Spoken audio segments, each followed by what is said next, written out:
नमस्ते दोस्तों, स्वागत है आपका हमारे YouTube चैनल में जिसका नाम है पौराणिक कथा। आज हम आपको बताने जा रहे हैं कि गणेश चतुर्थी पर मूर्ति की स्थापना क्यों करते हैं और किस प्रकार मूर्ति की स्थापना विधि एवं नियम से करनी चाहिए।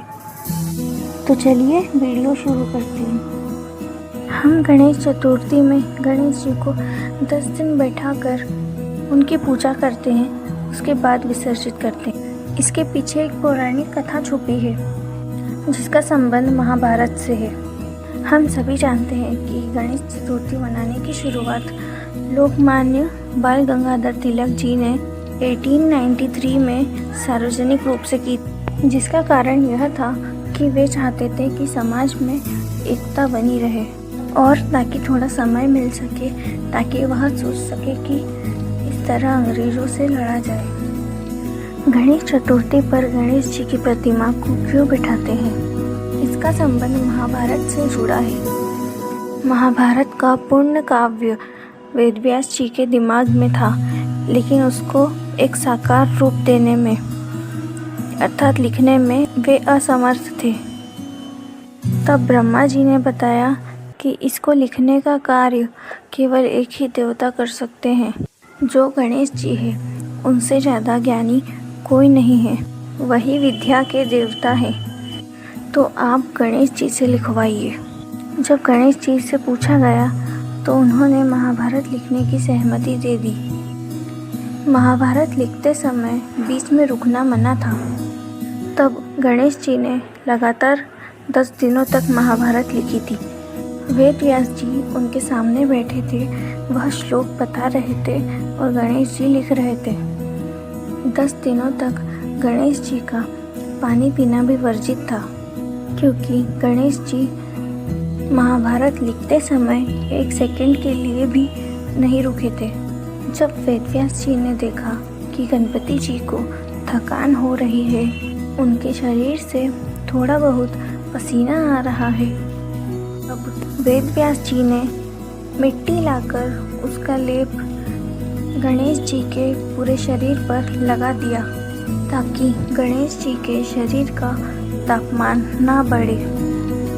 जैसे जैसे समय आगे बढ़ता गया, गणेश जी के शरीर पर लगी मिट्टी सूखने लगी थी, जिसके कारण गणेश जी के शरीर में अकड़न आने लगी थी और इसके कारण ही गणेश जी का एक नाम पार्थिव गणेश पड़ा था और इसी कारण हम उनकी पार्थिव मूर्ति की स्थापना करते हैं। इसके बीच वेदव्यास जी ने गणेश जी की पूजा भी की थी। जब गणेश जी महाभारत लिख रहे थे तब उन्हें बहुत थकान हो रही थी और उनका तापमान भी बढ़ रहा था, जिस कारण वेदव्यास जी ने उन्हें मिट्टी लगाई थी।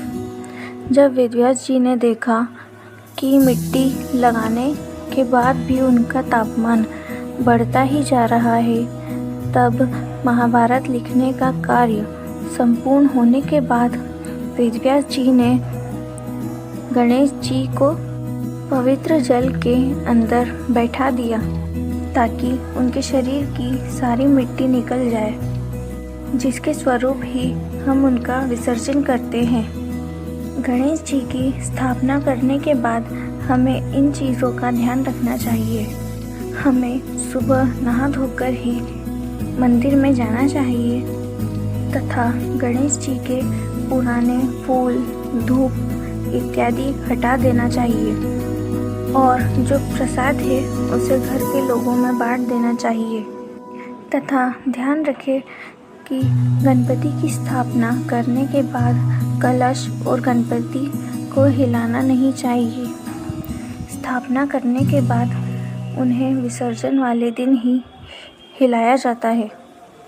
हमें भगवान के बर्तनों को भी धोकर साफ कर लेना चाहिए तथा सीधे हाथ की तरफ घी का दिया लगाना चाहिए।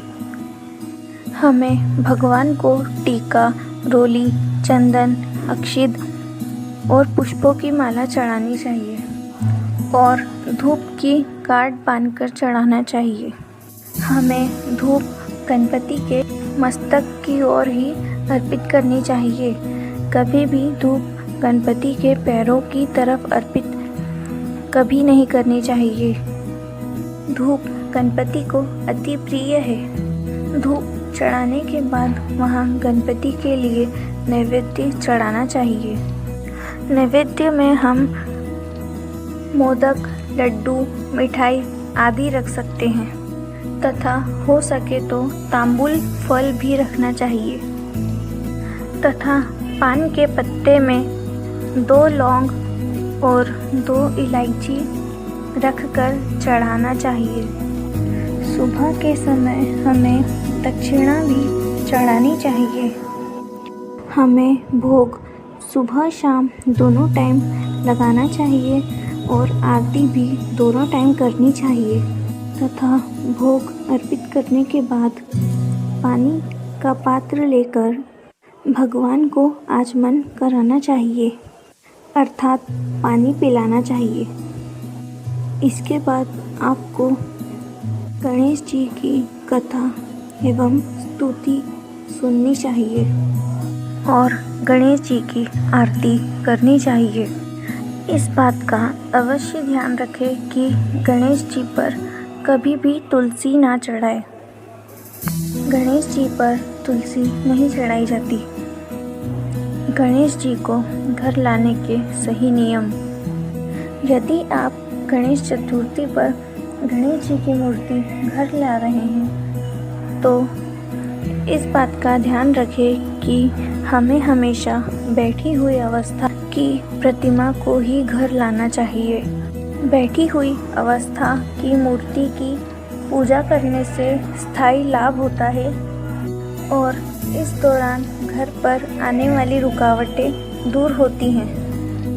गणेश जी की मूर्ति लाते समय इस बात का भी ध्यान रखें कि ऐसी मूर्ति लाइए जिनकी सूंड बाईं तरफ हो।